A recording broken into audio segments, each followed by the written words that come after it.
All right, what is up, everybody? Welcome into GC Live Monday episode of the show. Plenty to get to here today. Mostly, I would say almost all involving South Carolina football recruiting.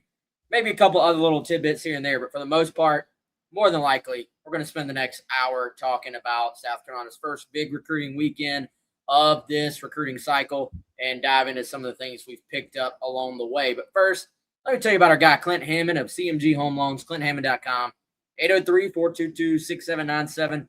NMLS number is 71597. If you head on over to ClintHammond.com, what you're going to see there is that Clint has loads of experience in the mortgage game, and he can help you. A, if you already know you're ready to buy a home, just give Clint a chance to earn your business. I promise you, you will not regret it. Or B, if that sounds like something that is down the road for you and you're kind of trying to plan, you just want to know what that looks like, there are lots of little sort of nuances that go into getting a mortgage. And the thing about Clint, he's going to walk you through exactly what that process is for you, your situation, how big or small the home is you're trying to buy, how much you want to put down, what type of monthly payment you feel like you're comfortable with. All those things Clint will walk you through. Call him today, 803-422-6797. And we'll tell you about our friends over at Ferry Chevrolet. Just like with Clint and in the mortgage game, if you're in the market for a new or used vehicle, or you're just thinking about it, if you got some questions, hit up the folks at Ferry Chevrolet, F-A-I-R-E-Y, Chevrolet.com, 803-937-4531. They've been around since 1926, y'all, so they're doing something right. Still run by a fourth-generation family dealer in Joseph Ferry. They operate with honesty, integrity, and a handshake. Again, new and used vehicles from the team over at Ferry Chevrolet. Check out their website, ferrychevrolet.com. Get information, check out their inventory, check out their financing options, see if they've got something that may appeal to you. And all we ask is if you're in the market for a new or used vehicle, just make them their first call. See what they got going on. That's ferrychevrolet.com. All right, and Chris, I still got to post this on our board, so I'm going to put you on the spot, man. Why don't you, while I do that, tell everybody about why they should just spend $1 and hang out with us for 3 months? Yeah, man. So, if you've have not heard, the Big Spur brand, J.C. Sherbert, Jamie Bradford, some of his other guys coming over, living on the same planet, if you will, as Gamecock Central. So you can now get Gamecock Central and get JC and his content, the Big Spur brand, at GamecockCentral.com on the On3 network as well. So you're getting access to GamecockCentral.com. You're getting access to the Big Spur brand and all that content. You're getting On3. You're getting Rivals for recruiting in high school. You can check out the oppositions board, TigerIllustrated.com. If you want to see what's going on with Clemson, go check those guys out. They do a great job covering that program all around the SEC. And I've seen some folks say, Wes, well, what's the difference? What am I getting? What does a membership entail if I've never been a member? We can tell you, but we're also giving you a great opportunity. 3 months for $1. That'll give you a long runway to check it out. If you hate us, all good. If you cancel before the trial, you're out $1. If not, I think you'll like us and you can stay on. But 3 months for $1. Come check it out now. If you go to GamecockCentral.com, you'll see it right at the top of the page. You'll see the deal. It'll automatically be there for you. Come give us a try. We think you'll like it. For sure. There you see it right there. Also through that, if you're on the video version of the show, particularly on YouTube, I threw the link right there into the chat if you want to check that out. Much like with those other sponsors, all we ask is that you just consider giving us a try. We're not forcing you. We're still going to have the show right here. Podcast remains free. And Chris, we got a lot to get to on the show today. So appreciate you guys letting us kind of pay the bills there, so to speak. Let's dive right into it, Chris. And let's start where South Carolina started this weekend. 11 official visitors coming into town for basically the first big recruiting weekend of this class of 2027 recruiting cycle. Typically, we've seen them go the route of 3 June OV weekends. Beamer and company, Darren Usher, those guys, they like to keep these weekends. They're still big recruiting weekends, but they don't want 20, 25 guys in at once. They want to keep it. The number this weekend, 11, is about what we've seen them do, give or take a few guys. They want to keep it to where there's a personal aspect. You're getting one-on-one time with all the various coaches in the program, and you're able to just get an actual feel for all the people, as opposed to, Chris, like maybe just feeling like you're going to a presentation and you're just among a group who is hearing this generalized presentation. I think certainly a individualized visit for all these guys.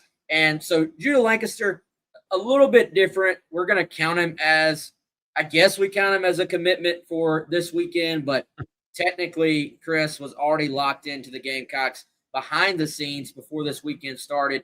He kind of kicked off the weekend for them by committing to South Carolina, 7 o'clock on Friday evening. And we'll get to the eval part of it in a second. I'm going to play his highlight. But, Chris, a guy that basically had been trending South Carolina's way and behind the scenes was already locked in going into this weekend. Yeah, it's one that was, being worked on for a little while prior to this visit even happening, as you just said. And, intriguing journey for this kid because he was out in Arizona, spent time at IMG Academy, and now is at Brentwood in Tennessee. But someone that South Carolina, Sean Elliott and the staff identified a while back as a player that they liked. And then you could just tell over the last few weeks, Wes, that this is someone that, South Carolina kind of zeroed in on right at the tight end position. It looked like a good match, had some other visits lined up, but South Carolina was able to get it done beforehand, which is always a good thing. And then, you get him and you get Jerry Meyer, who we'll talk about later at quarterback position, walking onto your campus, already committed and able to really lend you an assist with the other 9 guys that were on campus as well this weekend who are not committed anywhere at this time. Yeah, always good, I think, to get those guys around your current players, so there's a little bit of a head start on just getting a feel for the place. And then also, as you said, your other guys that are not committed. So Lancaster ultimately chose South Carolina, had a top 6 that, of course, included South Carolina, also Auburn, UCLA, Vanderbilt, Arizona, and Missouri. So that was kind of the final group of schools. Georgia and Alabama did offer early on, so that tells you a little bit about the caliber of player that you're getting here. Just that they were involved in his recruitment and had offered in the first place. There's all types of different things that go into why you may name that top 6. Typically, it's about maybe which schools are pushing for you the hardest, but a really just impressive offer list for Judah Lancaster to kind of kick things off, and then he narrowed it down to that. Chris, let's dive a bit into the eval portion of this pickup. And as we throw the film on here on the video version, I think what you're going to see, a lot of times you see these tight ends, they're kind of like receivers playing tight ends sometimes in high school. I'm going to make this full screen for everybody here, and I'm going to run this back real quick. What you're going to see right off the bat, this is a physical kid, man. And a lot of times we talk about, for example, like Torian Gray's DBs, kind of particular skill set. I think we know that Sean Elliott, especially as a former defensive lineman himself, as a former offensive line coach, he wants for his guys to play with physicality. I think to get on the field for him, you have to show just that tough nose mindset, the old Muschamp proverbial put your face in the fan mindset. And I think you see that just right off the bat here with Lancaster. So a lot of these tight ends we're talking about pass catching and athleticism and mismatches. And I think he can do those things as you see, but the very first thing, it's probably not a coincidence that the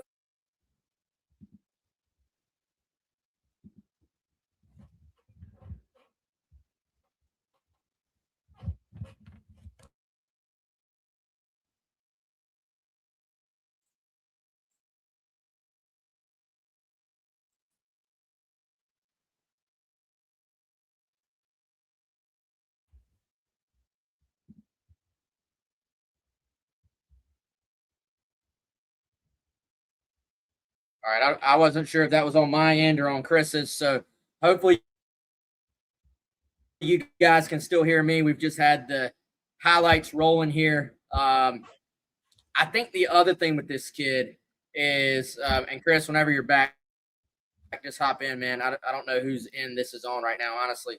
So when when you throw on the film too, or when you look at this kid in person, some of the initial things I saw out there that in terms of profiles for him were a little bit outdated. So I think when I first saw South Carolina was heavily involved, I saw 6'3", 210 pounds listed for him.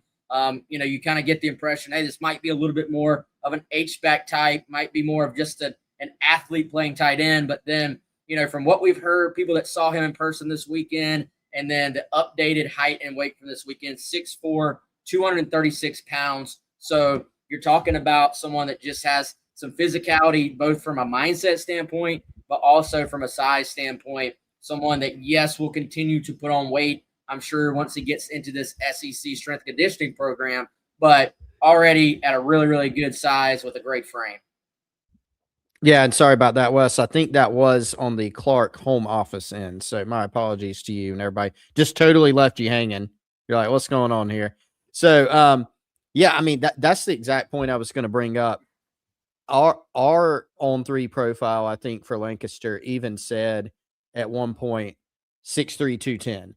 And learning this weekend when he got on campus and people that saw him, you kind of go in your head, your perception being, all right, like, is this an on the line tight end who's going to be a, 250-pound tight end at some point? And then just very quickly learning, no, he's actually, 6'4" and in the 230 range. You go, okay, that makes a big difference in terms of what you could possibly do with him. So, this is a kid that statistically, you look at what he did last season, he didn't catch, 50 or 60 balls, even though he plays tight end. But what he does have is you can see some of those traits, and you can also see he's a very, very willing blocker, which you just brought up. That's something that, look, if you play for Sean Elliott, former D lineman, former offensive line coach, that's what he built his career on, was in the trenches and run blocking, run scheme. You're going to have to be willing to block. You're going to have to know what you're doing on that side of the ball. And so that's certainly a trait that they're going to look for. Can a guy block? If he can't block how you want to, does he have the goods, so to speak, to be able to do it? And it looks like Judah has that in terms of his size and the potential profile there. Yeah, I think, man, that's something not all high school tight ends can actually do that. So I think having not that you can't take guys and then teach them that, but just going ahead and I guess sort of, you would say, checking that box in terms of the physicality. I think that's always a good thing, especially, again, if you're going to be the guy with Sean Elliott. Like it's a little bit different story maybe than some other tight end coaches. But I think talking to Judah, those two guys kind of vibe with each other a little bit. Like there's a little bit of a connection in terms of mindset. He said, hey, that's my guy. I love the juice every day. I love what he brings to the energy he brings to the tight end room every single day as a coach. And just seems to be like, I think Sean Elliott's one of those guys that there does need to be a fit in terms of personality with that player and with that coach. And they certainly seem to be in, I would say, synergy in terms of their approach to the game. So a good, solid get for South Carolina to kick off the weekend. And you're about to say something, Chris?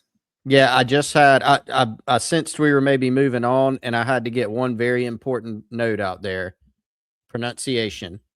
Now, for those of you who have grown up in the great state of South Carolina, it's Lancaster, South Carolina, right? Is the correct pronunciation. Judah was asked by Lee Smith on Twitter at the USC Smith. Go give him a follow. Don't know if he's a good follow, but I'm gonna say go ahead and follow him because we're shouting him out. Is it pronounced Lancaster, like the city or town, or Lancaster? And he says Lancaster. So Judah Lancaster. Can you get used to that, Wes? You're just going to say Lancaster? No, that's what I've been saying. It's his name. I feel like we got to go with his name. Let's make that adjustment. Lancaster. It's going to be hard. It'll be Judah unnatural. Judah Lancaster. Sorry, Judah. We'll get it right. I promise. I wonder if that's one of those things, though, too. Like, if there's a town, he's originally from Arizona, right?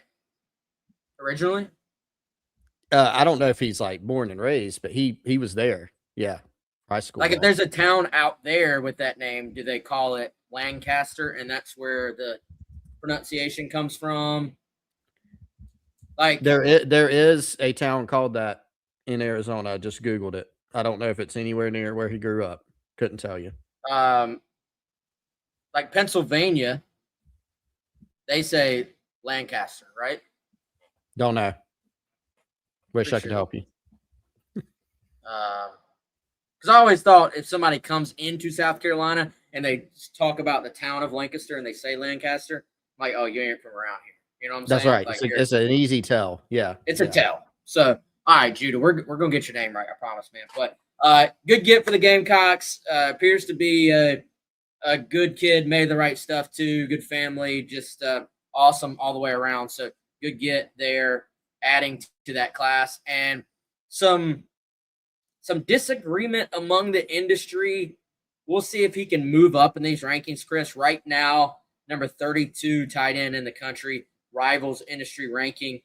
ESPN has him as high as 16th in the country at that position. So I would imagine a lot of times with these things, eventually there's some consolidation in terms of all the different companies maybe seeing more of a guy and kind of settling. Every now and then there'll be these outliers, right? So we'll see if Judah remains an outlier. Rivals has him 57th tight end, 24/7 Sports 51st tight end. So both of those have him in the 50s, ESPN all the way at 16. The industry ranking, which is this average, of course, has him at 32. So that will be something to keep an eye on moving forward in terms of his ranking for people that really care about that stuff. Like we said, Jerry Meyer III, he was the other commitment this weekend. Already was committed, of course, coming in and was around some of the other guys and appears to be just completely locked in, very, very solid with South Carolina. So was a little bit more of him just being able to be around some of the guys, being around the staff again, maybe locking in some of the things he already knew about the program. So, Chris, let's dive into maybe some guys South Carolina made a big move with. And I want to start, I think, with Braden Tyson, the running back who comes in. As we talked about, we did get a reaction from him. Not a man of a ton of words. Like you're just not going to get a lot from him in terms of where things are, in terms of his recruitment. But the word behind the scenes certainly was that South Carolina, by getting him in on an unofficial visit earlier this spring and now on the OV, I think we see this trending or momentum. We see that used a lot when describing where recruitment stand these days. There was some momentum or buzz for some other schools too coming in this weekend. Kind of feels like South Carolina has captured that coming right off the heels of this OV. Yeah, it does. Third overall visit to South Carolina, most in-depth, of course, with the official visit, which is typical, but he's now seen South Carolina in a few different categories, a few different settings. The official visit setting, of course, very in-depth, formal, but also informal from the standpoint of there's not a football game going on in May. There's not spring practice that the staff's juggling. It's all hands on deck and all attentions on the prospects and these families, laying out a plan for them, not only on the field, but off the field. Branding and marketing so big now. What does NIL look like? But then football, how are you going to be used? What's the depth chart look like? It's a prospect that Stan Drayton, first-year running backs coach, veteran for South Carolina, veteran of the industry, has been building with him. And not a new name to the party for any means by South Carolina, someone that they've been on for a while and maybe flown a little bit under the radar in terms of fans talking about him. I think one reason for that, Wes, is just South Carolina's had a few different in-state running backs that they've been juggling. Two of those, for all intents and purposes, are still on the board, but they want to sign two high school backs in this class. As we all know, The Gamecocks have been shut out from the high school ranks in the past 2 recruiting classes, something that Shane Beamer sought to change this offseason in terms of that recruiting plus the on-field production. And Tyson has the look right now of someone that, you could say is a very strong potential add to this class. Plays at a program in Brookwood that's well known. They play high level competition, and he's put up some big numbers the past 2 seasons. Wes, he ran for 1,200 yards and 16 touchdowns as a junior.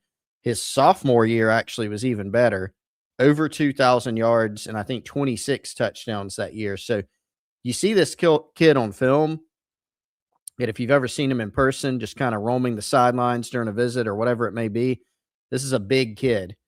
He's listed at 6'1", I think 215. Not going to be probably a huge breakaway threat at the next level, but he can run through contact. He's got good vision. He's been super productive at the high school level. Dude, this film's pretty good. I don't think I've watched this. Those on the video version are seeing it right now. Chris, have you noticed how on social media right now, the biggest thing, this is not football related, this is just in general. People on Twitter will do this thing called vague posting, where they just say something super, super vague, and then it gets all this attention because, people are responding saying, say what you mean, say what you, and it's probably one of my least favorite things in social media right now. That's not what I'm doing right now, but I am going to say something vague right now, Chris, because I just don't want to say it. I do not want to say it. But if y'all are on the video version, I want y'all to watch this clip right here. Just watch this clip. I already know what you're going with. Yeah. I'm not saying it. But I'm telling you. I already know what you're going with because I had the same you all, thought any Gamecock fan knows exactly. And I'm sorry if you're on the audio version. I'm not going to say it. Yeah. Watch this clip. It's a good way to make people go back and watch it. I know exactly what you're saying. I had the same thought over the weekend watching this. Yeah. I'm telling you, there are some. Yeah. Just watch him run too. Yeah. That was him on the block right there. The height, a little bit of a taller running back. There's another clip where coming up here, I had the same thought. I'm hoping, I'm wondering if anybody in the chat. Yep. Okay. We're on the same.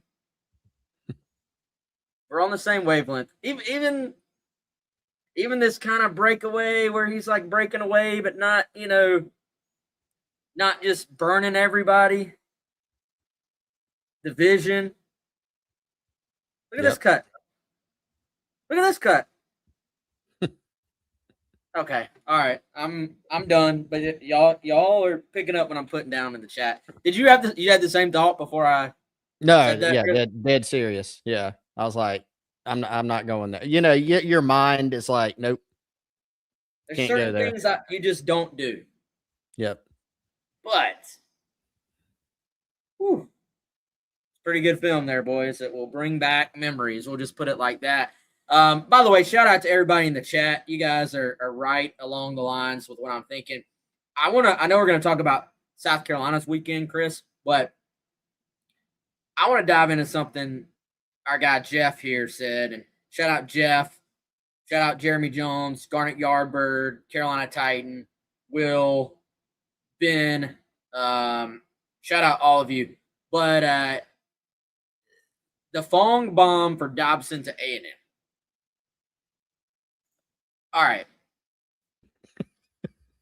I do feel like, so first of all, that I feel like that's accurate to say that right now. If you read Chad Simmons reporting this weekend too, there's alignment there. A&M is definitely very strongly in this mix. And I think, and one of the things I do not understand, Chris, is when fans, especially non-subscribers, more just social media people, get on Wiltfong for changing a prediction. The prediction is a moment in time of where things are right now. It is not a final prediction. If you said, hey, you can only make one prediction and it has to be final, everybody would be hitting like 10% on these things.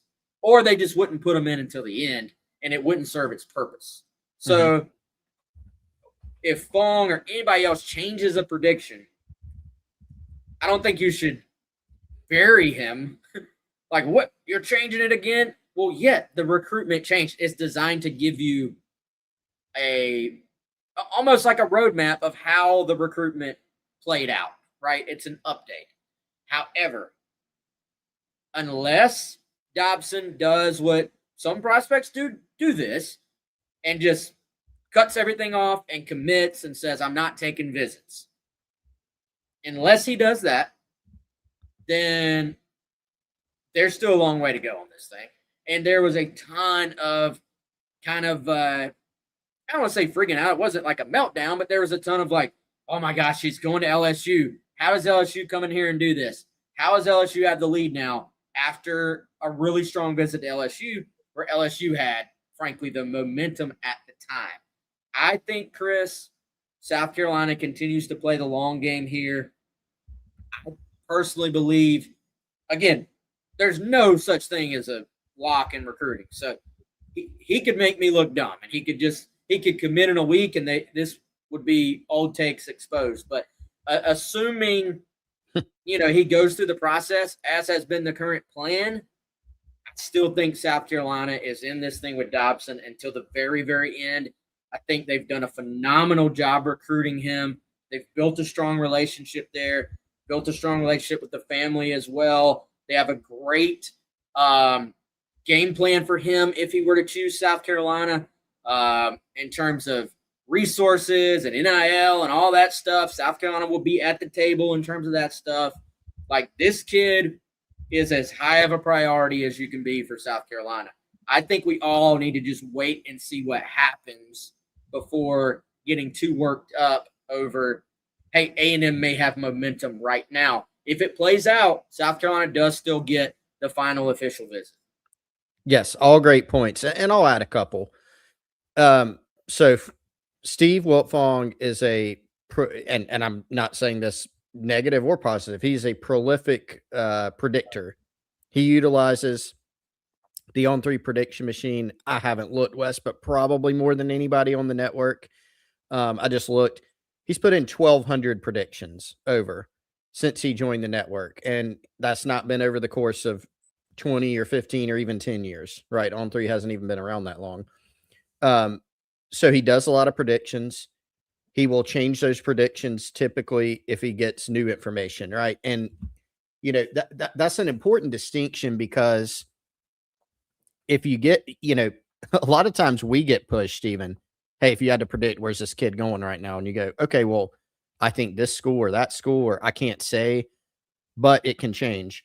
If Josh Dobson, to your point, was if he had an announcement scheduled for tomorrow, and Fong is predicting A&M, and Chad's, hearing A&M based on his intel, concern levels higher.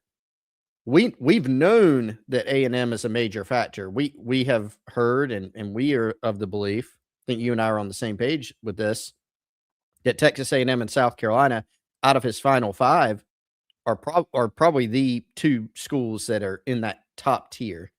They're the two out of that five. South Carolina gets the last official as of now. Of course, you have to get to that point. I feel as of today, on Monday, May 4th, as we're recording this and live, that it will get to that point, that they will get that final at bat. And I do think also South Carolina has led at some various points here, but it's recruiting. You don't sign 5-star prospects just willy-nilly with no competition, just unopposed. That's never happened in the history of recruiting, and it's not going to happen here. So I think when those predictions get out there, there's a reason they're made, right? And it gets people talking, and it might be a very accurate reflection of where it is right this second. But South Carolina is definitely still in this one. Doesn't mean they'll sign him. Doesn't mean A&M will sign him. I think it's going to be a battle down to the wire. But South Carolina, I think, has some things working in their favor too. And so we'll see. And I think that's the best way to put it. Yeah, and this is a true 5-star player. Like, this is the top. He's not in the state of South Carolina anymore, but he was the top prospect in the state of South Carolina for a reason. There's a reason he could call up. I dare say this is one of the few guys that could call up any school in the country, and he could go there. You know, like if they thought they were in it, he would have 100 offers. Like, I really think he's that good. Like, he could go anywhere he wanted. So I will be very curious to see how this thing plays out moving forward.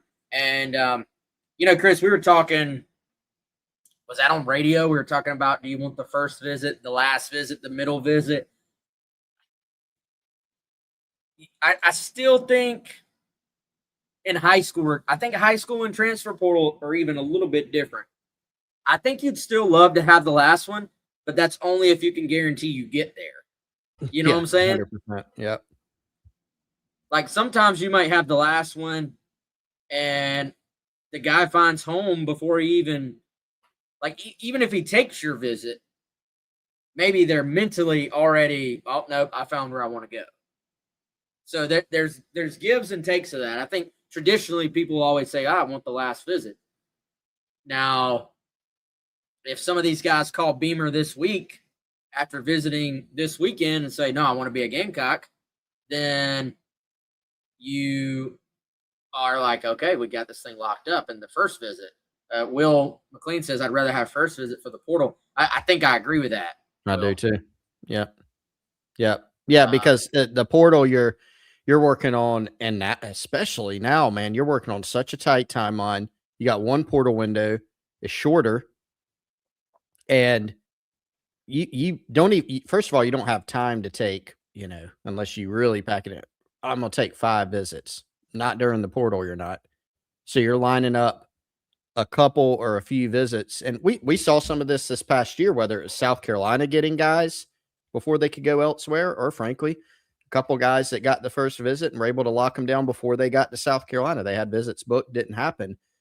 You've got to quickly claim your spot. And if a guy finds what he's looking for and finds, especially in the portal, the deal they're looking for, boom, they're going to go ahead and lock it in and make sure that thing's done. Because schools have, during the portal especially, very limited spots. They have a limited budget. They have allocations that they've got to hit. So I'm with you. If you give me a choice, first or last on the portal, I want first, because that's going to guarantee that I actually get the visit. You don't have 3 years to recruit somebody out of the portal. Josh Dobson's been on campus 100 times at South Carolina. Now, you want the official for sure, and I think they'll get it. So in this instance with Dobson, if I'm recruiting him, I want to be last. That's just me. Especially after he had that, what I thought was a great quote, basically saying, I'm paraphrasing it, but I gave them the last visit for a reason. So I do think, Chris, even though he's in the state of North Carolina, there's still a little bit of just reverence. Is that the word? There's a little bit of a nod to, I'm going to give the in-state school that has prioritized me for all this time a chance, and that's ultimately all you can ask for if you're South Carolina, is a true chance to land this kid, because I think he's, as I've said many times, I think he's that good. All right, let's dive back in to some of the other guys from this past weekend. But Chris, let's tell everybody first about our friends at ATSCO. Yeah, check out our friends over at ATSCO. Lee Wiles running the show over there. Great friend of the program. Hunting, waterproofing, personal care, and even animal care products. If you are an outdoorsman, definitely need to check out ATSCO. Again, that's ATSKO.com. They've been around for a long time. Chances are you maybe even have used some of their products in the past, even if it's just a buddy, a family member. Zero scent UV residue scent. ATSCO hunting products that are also used outside of hunting. They've also got the Deer Sea UV brighteners, repair all, snow seal, tent waterproofing, deodorizing. Basically, if you're an outdoorsman, you definitely need to go check them out. If you have pets, You also need to go check them out too. That's Atsko, ATSKO.com. All right. Shout out to those guys for supporting our show. Chris, I think before we dive into these other guys, I do think we need a little bit of a disclaimer that we can just put as a broad disclaimer that I think has always been a factor in recruiting, but now more than ever. And that is the example of South Carolina or whoever being in great shape with a player, but then not necessarily knowing for sure, or maybe we do know but can't say if they're like at the very top of the board at that position. You know what I'm saying? Like, I feel like you can paint yourself in a corner by sometimes saying, hey, South Carolina leads for this guy. South Carolina's in great shape to land this guy. And that may be true. And then they end up going to another place and people say, hey, I thought you said they led. And then it's like, well, they did, but they felt better about this other player who's higher on the board. So I think that does play a factor, that does play a role with just recruiting in general. But it's even more so now when you start talking about the financial aspects of things, because it may be, I want you on my team, but I only am willing to commit a certain amount, frankly, to you coming here. If whereas another school may have that kid higher up a board and may be willing to give more. Yep, exactly. Yeah. And I'm glad you brought up the financial component. Now you've got all these different things. It's not just everything's equal and a kid, because sometimes we'll see a kid, South Carolina leads or school A leads, end up going somewhere else because the kid changes his mind. That happens a lot. But you've also got, certain positions, especially in this class West, South Carolina's juggling a bunch of options, right? And some of them are, there is a pecking order. And so you've got to decide as a staff, who is higher on our board just purely as a player? Take money out of it. Who's highest on the board? Who are the biggest priorities? But then beyond that, you also have to budget and kind of assign values to those players too. So sometimes those things are known really early. Sometimes it gets down to the nitty gritty when it's time to decide. The number changes, right? Or somebody else comes in with a bigger offer, and then you have to, from there, make those decisions. So that's where kind of the pro aspect comes in of trying to budget things and sit around and kind of map out, hey, this is what we'd like our team to look like, but you have to assign the price tag, so to speak, on those guys. So good disclaimer to know as we talk about all these different guys.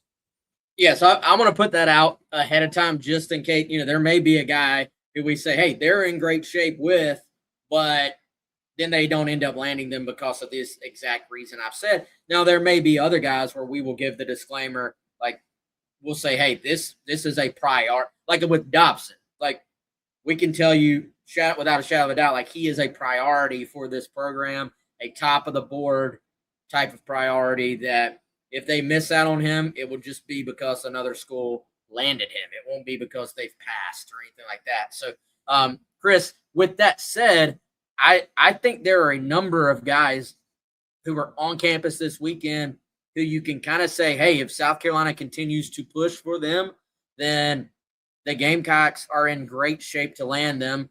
But we'll see what happens with their position in terms of, like, one of the prospects even came out and said, like, hey, I fully understand they're recruiting other guys at my position. There's a time aspect to when I'm going to commit and whether or not my spot will even still be available. So was that an on the record comment, Chris? I can't remember. I think it was. Yeah. Okay. So that was Stafford Willis, the offensive lineman, who basically said, look, they want me, but I understand that there is a time element to when I commit. So I think you go through some of these guys, Chris. I think they certainly did a fantastic job. I feel like the phrase we heard the most this weekend was they set the bar high. Like, I think they set that initial bar very high with a lot of these kids. We mentioned Braden Tyson already. I think you can throw Brandon Allen Jr., BJ Allen, committed to Mississippi State. He certainly I mean, he basically came out and said, like, this has completely grabbed my attention, possibly even kind of hinted may have changed his mind on where his recruitment is headed. I think you talk about fit and you talk about skill set. That kid is a T Gray special. Like the 6'2", the long arms, the athleticism, perfect fit for what Torian Gray looks for in defensive backs. I think you look at Kennedy Green, ironically, was a former Mississippi State commitment himself. And, South Carolina was the leader coming in for him. I think they're the leader leaving this weekend. A guy who I would put, Chris, more in the category of they set a very clear bar, but we just have to wait and see what happens with these other official visits would be A.J. Randall, the 4-star linebacker from North Carolina.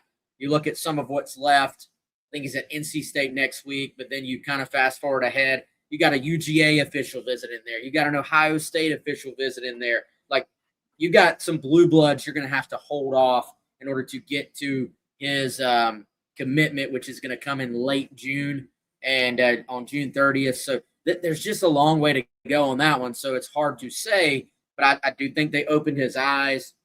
I think they showed him, Chris, that he is a exact fit of what they do at that linebacker position. I think Clayton White and Trey Money impressed him and his family. And there's really some J.R. Johnson in the skill set with A.J. Randall, in my opinion. Yeah, he has the look of, there was kind of a point in time where there was like a switch that flipped in Columbia, and you're like, okay, look at how some of these linebackers they're recruiting look. JR, J.O., Justin Okoronkwo. Sean Murphy was a big-time recruit back in the day, out of high school, came here as a transfer. Donovan Darden, like these versatile guys who, if you look at him, you go, that guy could be, he could play another position, but he also could be a linebacker. So A.J. Randall, really good size, has the frame, has a unique, I think, versatile skill set, really good fit. Kennedy Green's a guy that Torian Gray has seen plenty, is plenty familiar with South Carolina, worked out at camp last summer, very familiar with him. B.J. Allen that you mentioned, kind of a Darius Rush comp there, Wes, in terms of what he looks like coming out of high school, just 6'2", long, a lot to work with, which is, to your point about Torian Gray, he's had a lot of success with guys like that in his career, not necessarily he's had 4- and 5-star guys, right, that he's developed, but also taking some guys that are maybe a 3-star type where they just have traits, a Judge Collier, type where he can go and develop those. So he seems to fit into that too. You brought up Stafford Willis on the offensive line. I would put him in that category of like, South Carolina is going to be really tough to beat if they push. Now, he has a bunch of other officials remaining. I think he's got 3 or 4 more. But you start mapping this thing out, it's clear they made a really, really big impression on him. And frankly, maybe tough to beat. Can't say that for sure. But looks like they did a really great job with him, and I think are there to stay. All those guys, I think, that we just talked about, Wes, summer decisions. Some of them, hey, we'll wait and see. Some of them, we're going to take this full slate of visits and see. But these are all guys that are planning to decide before their senior seasons. And hopefully y'all saw the tomahawk steak that Stafford Willis was able to cook on his OV. I mean, I feel like with him, that's a tough bar to climb, like for everybody else. Like that I mean, it looked like there's only so many places you can get a tomahawk steak like that. This goes to show you a little bit about the resources that are put into football these days. They're in the I don't even know if you call it a food hall anymore. It's like a 5-star restaurant for these guys. So saw that. I was gonna put that picture up, but I don't have it pulled up right now. So it looked amazing. I think it was like, I don't know how many ounces it was. It was at least, I mean, that was a 30-something ounce steak. I was gonna go higher. Confirm. I don't know. Well, that's what we were told. Like, that's all we got was like, I don't know, at least 30 ounces. Yeah. Also cooked medium rare, I was told. So it was done right. So Okay. you can't go any higher than medium, I don't think, on a tomahawk. So Did just you wasting it. see the Packers did one of those things where they quiz players as they're walking out of practice on a random thing, and they were doing the how do you cook your steak? Yeah. Yeah. I got Cisse, medium rare. Yeah. So Yeah. thumbs up. Shout out to him. Chris, let's talk about a couple of I think one of my favorite positions to follow, partially because South Carolina's involved in a bunch of dudes here. That would be the edge position. And Fred Ard's in. Ironically, you got another potential A&M battle there. And there was Florida buzz, I feel like, for the longest time with him going into this weekend. It actually felt to me more like South Carolina and Texas A&M are kind of setting the pace with him. We haven't talked directly to Ards yet. That's something, we'll continue to effort to get a reaction. But some signs there that South Carolina has quietly probably been in a better position than maybe the random viewer thinks, I would say. It seems like South Carolina's got a couple of those every cycle, right? Where, just a casual observer, whether it's a fan from another school, Tennessee maybe, or just a random observer would be like, oh, look at that list of schools. He's from Orlando, Florida, A&M. Sure. Yeah. South Carolina's got no shot there, but they do have a shot. They're in that mix. Had him in camp last summer, had him on campus multiple times. Official visit from all under our understanding, Wes, went quite well. Some people may roll their eyes. Of course it went well, but it is important to put forth a strong, not just a run of the mill, like, yeah, it was fun, like a really good, robust official visit. I think they were able to put that forth for him. So, the competition, of course, is stiff. This is a top, 75 guy, top 100 guy, safely 4-star. A bunch of schools want him, including a bunch of schools that we didn't just mention, that have been jockeying for position and trying to get him throughout this process. So Carolina's definitely in it. A lot of work's been done, work left to be done, but would be a massive get for them, but not done yet. But Carolina, I think, continued to help their cause this weekend with Fred Arts. Yeah, also continue to help themselves with Desmond Malpress. We'll see where that one goes from here. He has, been talking about South Carolina there as a public leader, so we'll keep tracking that one. I do think, Chris, we heard that someone that I would say Gamecock fans maybe aren't as familiar with, but Preston Dewey on the O-line, someone that Carolina, I think, put their best foot forward with this weekend, and maybe has gone from that category of, he's an offer guy, he's going to visit, we'll see what happens, to maybe being, worth keeping a pretty close eye on. Yeah, Carolina does not do a ton of recruiting in Michigan, but Dewey Young from Kalamazoo, Michigan, he was on campus earlier this, but yeah, who is Preston Dewey? Who's Preston Dewey? Dewey Young. Sorry, Dewey. That's a guy. I feel like it's a guy too, but it's not ringing a bell. Anyway, I know who you're talking about. Dad played in the NFL, played at Michigan State, played tight end, I think it was, in the NFL for 6 years. And, kind of has a mix of schools from all around that are recruiting him. And so, from my understanding, very open to potentially playing college football in the Southeast. I think another one, Wes, that you put in the, I'm watching, I'm paying attention. He's now taken multiple visits, including an official to South Carolina.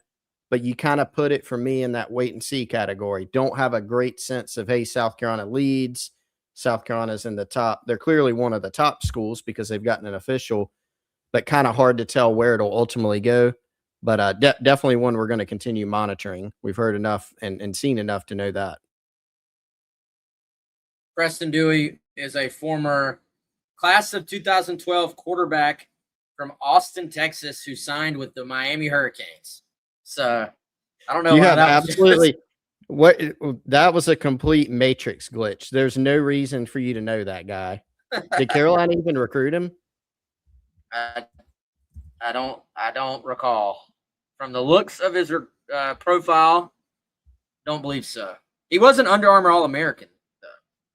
So I'm 42 pro fascinated by how style. you pulled that one out of your brain. I don't know. It's just floating around. Sometimes there's stuff just floating around in here, Chris. To be honest, we have so many names to keep track of now that typically I will glance at a list before I go through just to make sure I don't pull one of those. But I did not have that list in front of me, and that's just what popped to mind. Just So went for it. Yep. just rolled with it.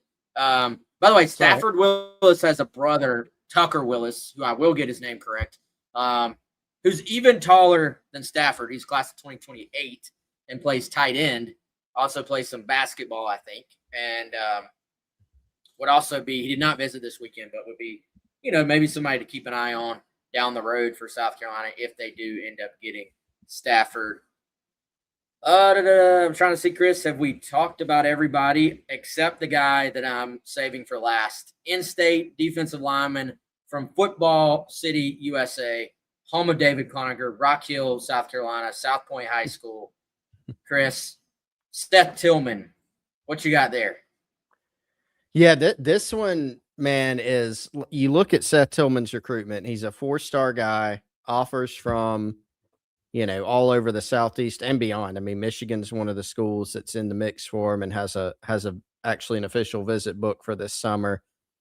But also a recruitment that for a guy that should be that is high profile has been quieter. There's a lot of people wondering, I don't know, like what's Seth Tillman going to do? And I think one, I don't think he knows, but also it's just been hard to figure out how is this one going to take shape. This summer will be big for that. I think we know the main programs that are involved, right? It's South Carolina, Clemson, Georgia, Michigan. Actually, I feel like I might have heard something this weekend about A&M with him too, of course, Wes.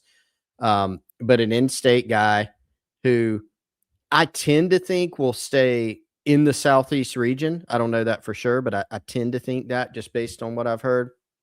Clemson and Georgia have definitely been in it. There's been some between the in-state schools, has Clemson had an edge? That might be fair. It's also fair to say that Georgia has, according to some, been thought to be setting the pace. But this was an important visit for South Carolina, I think, to make up some ground. I think that was possibly accomplished, but you're also now, if you're South Carolina, looking at the fact that, okay, he does have official visits lined up to Clemson, who I think is getting the last one right now, and to Georgia and to Michigan. And so there's a ways to go here. I think this weekend was about not putting yourself back in it, but making sure that you have a seat at the table. I do think South Carolina accomplished that, but there's still a ways to go here. I think this one will continue to be a battle. Yeah, no doubt, man. And we've talked about it. These defensive linemen in the Carolinas, definitely a good trend to recruit to. What is it? JC and those guys call it D-line heaven. I think we've seen that. South Carolina diving into D-line heaven with John Archer on the commit list already. You look at going out and getting Noah Clark last cycle and Aiden Harris and those guys that have already kind of, especially in terms of Noah, has already made a big impression during his time at South Carolina, just going through spring ball. So you're going to get a battle, but South Carolina, I think, will be in position to be in the battle with a lot of those guys. And Rock Hill, typically, you're not going to get every kid out of Rock Hill. You're not, but that is an area that has been pretty kind to South Carolina over the years. And man, you mentioned A&M a little bit there, but certainly, the A&M chatter with Dobson, like the last thing you want after they added Tamarian Watkins from last cycle is for A&M to just start coming into York County and coming into Charlotte and coming into that area. We saw, the other Texas. We saw UT come in and get smoked Matthews last cycle. So let's keep the Texas schools out of that York County, Charlotte area, if you're South Carolina. Yeah, definitely. We saw Smoke Matthews, Texas, coming in last cycle. So, you've got some brands. I mean, Texas A&M, there's plenty of really, really good players in Texas, which South Carolina is actually taking advantage of now going into the state of Texas with Kendall Browse and Randy Clements. Those guys can't take everybody, but it can work both ways. They're going to come into the Carolinas too and try to handpick and pick off a few guys. So if you're the Gamecocks, I mean, Shane Beamer says it often, you want to start in your own state, want to keep the best guys in the state that you can. And there's several candidates in the 2027 class. And, whether it's in the state of South Carolina, Tillman, North Carolina, even though we kind of count, as you said, Wes, Dobson, to me, I still kind of count him as a de facto in-state type of guy because that's where he was for so long, playing high school ball at Catawba Ridge before he moved over to Huff. You definitely want to start there, and you want to keep as many as you can in your state. And Chris, you got Texas Tech coming into Columbia trying to recruit Jackson Ross. Had him out for an unofficial visit, has him on the books for an OV there, along with South Carolina and Vanderbilt. So the Texas schools are definitely trying to make their way into the Carolinas. We'll see where all those go. All right, I think that's all I got, man. What about you, Chris? That's it for me, man. Appreciate everybody. That's it for Chris as well. And that won't be it for us in terms of content today, though. Come on over to Gamecock Central. Come on over to thebigspur.com. We have the two brands have combined 3 months for $1 deal. Essentially, what that does is allow you to try us out until basically preseason ball and just see what we're all about for that $1. That essentially just basically gets you on our books there with your credit card, but it's only going to be a $1 charge. As long as you cancel within those 3 months moving forward, you will never get another dime from you. As Chris said, if you hate us, if you don't like it, if you don't like the content, then that's okay. I always say is come on over, give us a shot, and I got a feeling you'll like what you see now that we've got JC and his crew over there as well. So, all right, y'all, appreciate you hopping on. For Chris, I'm Wes. We'll be back later on at some point soon to talk about everything in South Carolina football, recruiting, and beyond. Y'all have a good one.